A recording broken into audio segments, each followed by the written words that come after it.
Hey, good morning, everyone. Welcome to all of our options traders out there. Happy Monday to everyone.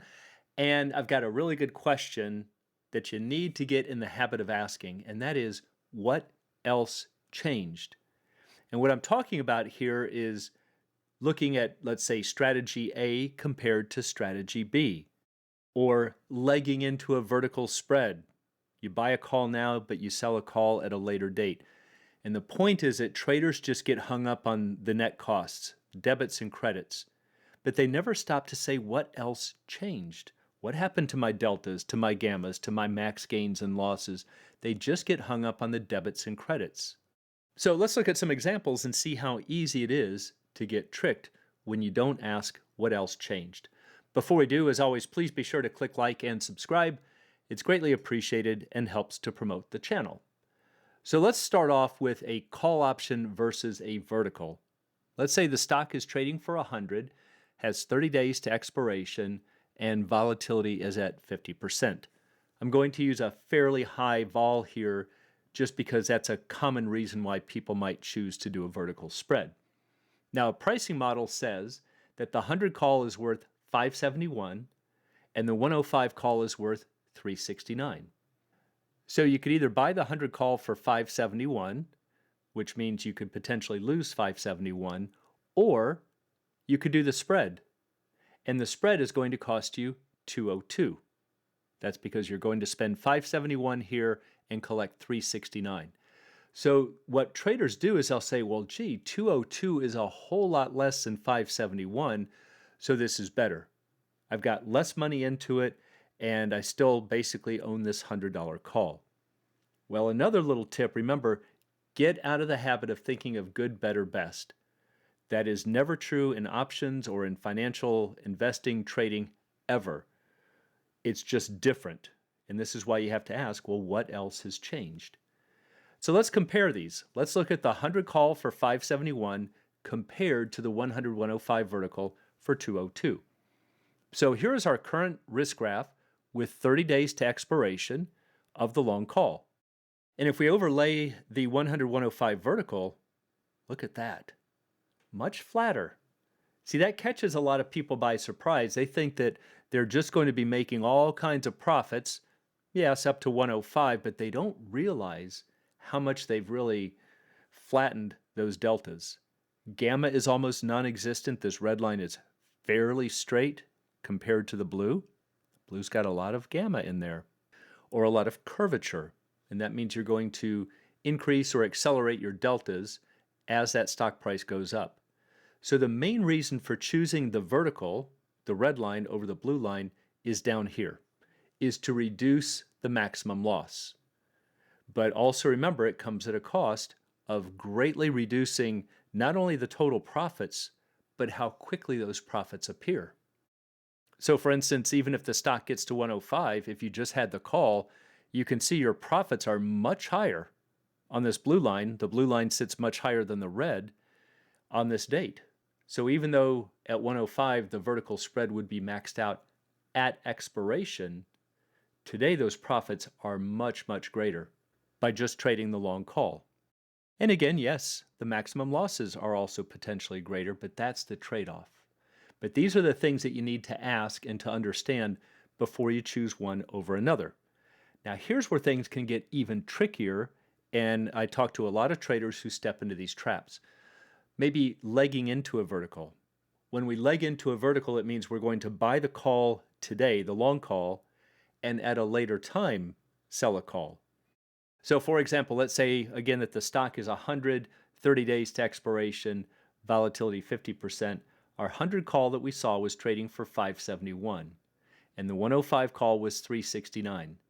But this time, traders are saying, you know what, I'm going to forego using the spread right now. I'm just going to buy the call for 571 because I'm fairly confident that it's going to go up.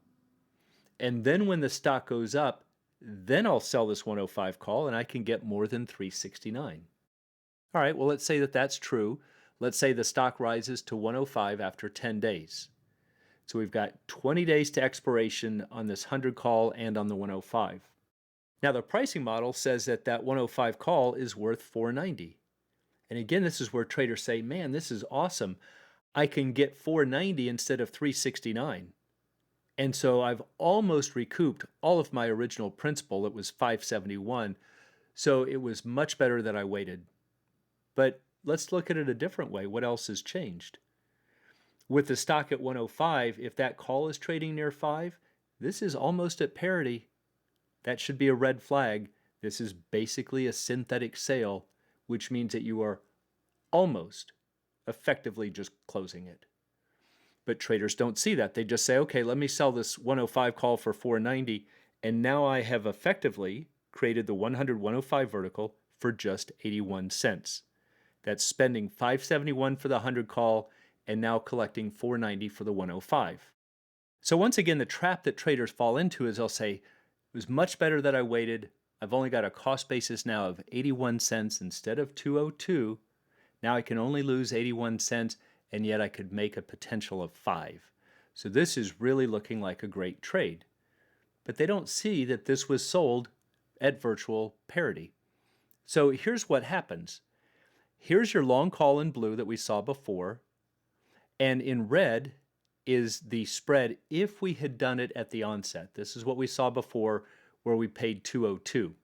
However, by waiting and taking a risk, remember that's not guaranteed, we took this risk that the stock would rise. It did. It's at 105, and now we get 490 for selling that 105 call. What happened to our red line right here? If you can't visualize that, or at least know how to do it in your broker's platform, you're going to easily step into traps. Here's what it's going to do. It's going to go from the red line there to this green. And now it becomes very clear. Again, this is why I call it a synthetic sale. That if the stock goes up, not much happens. There's really no reason to stay in it. But notice that had you just closed the call, the blue line sits higher than the green. You would have made more money just closing it, and then you've got no risk to the downside, whether the green or the blue.